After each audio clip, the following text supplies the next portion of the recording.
Matthew, let's start with the debate. Trump doing fundraisers this week while Biden is at Camp David preparing for the debate. Your thoughts on these two different approaches heading into Thursday?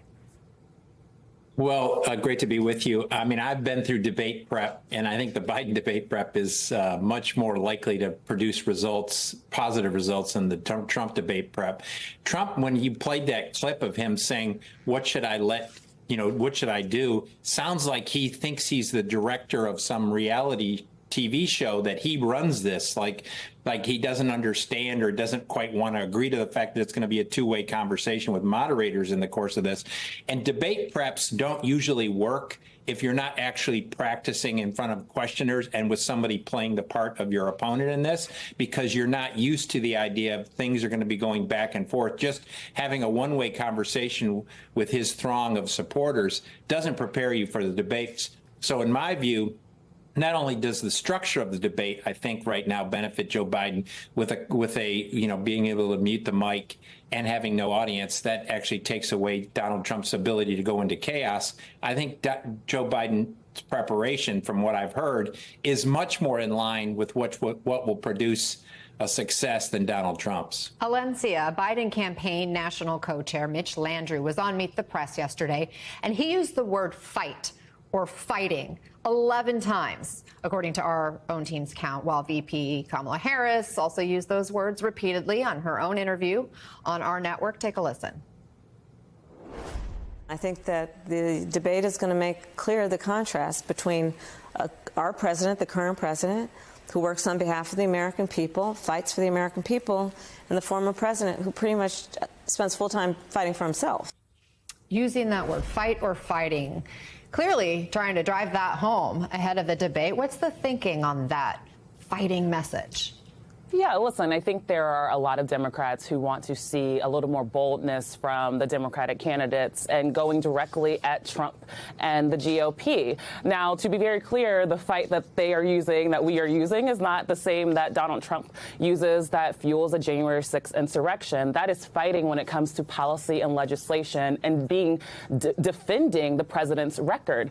I think what you're also going to see is that the president is not going to let Donald Trump scurry around some of his commitments, like rolling back abortion access. He was so proud of the Dobbs decision and the Supreme Court justice he appointed. And yet here we are 2 years later from that decision, and there are going to be events around the country elevating the contrast between a Donald Trump presidency and a Biden presidency on that issue. They're going to fight when it comes to gun control. The vice president was just in Atlanta at an event around gun control and crime with rapper Quavo. They're going to talk about these issues that the Democrats and independents and swing voters want to hear, and show that the president is going to stand up to the GOP and be the one that makes sure that this legislation in his second term gets passed and improves the lives of the American people. Let's turn to the Trump Veep stakes. Here's some sound with the former president in Philadelphia that Dasha just referenced.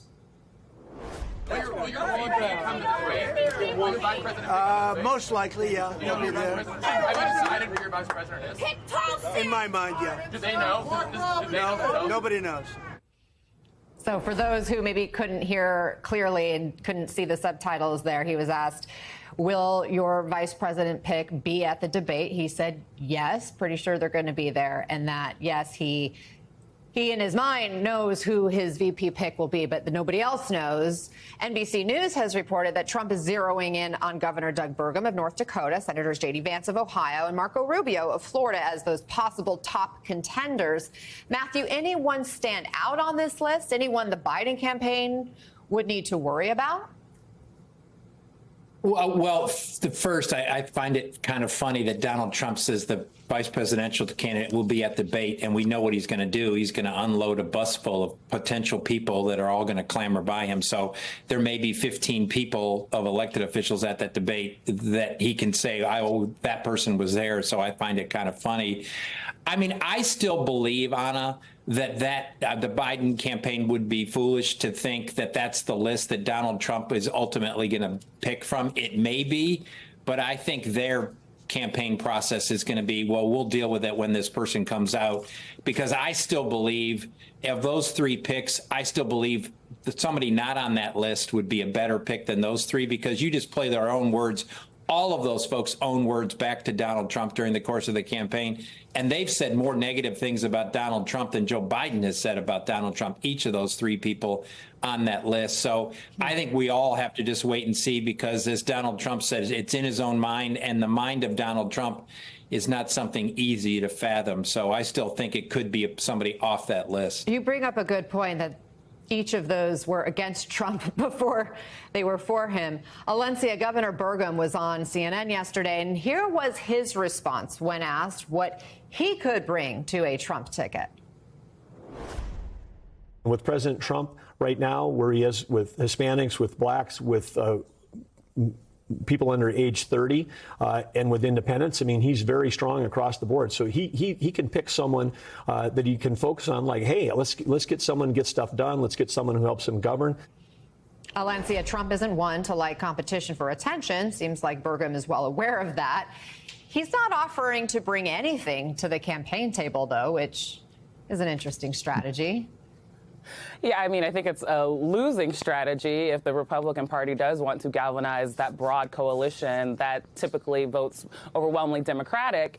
He acknowledges that he won't necessarily be able to bring them to the table. But the reality is none of these picks will, right? Their policies don't align with what women, young people, black and brown voters, LGBTQIA voters, the list goes on and on, what they want. The reality is this is a race of who is going to be loyal to Donald Trump and not who's going to be loyal to the Constitution. We saw what happened to Vice President Pence when he was loyal to the Constitution over Donald Trump's pushing him to change the election results on January 6th. And so all of these guys are going to cower to Donald Trump, and they're going to say whatever it is to get on top of the ticket, because, quite frankly, all of this is about control and power and ego for them, because, again, they're loyal to their king, Donald Trump, and not the Constitution or democracy or the American people.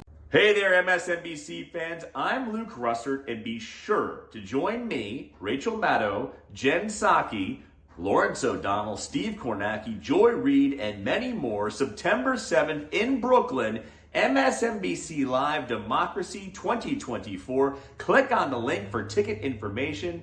We will see you there.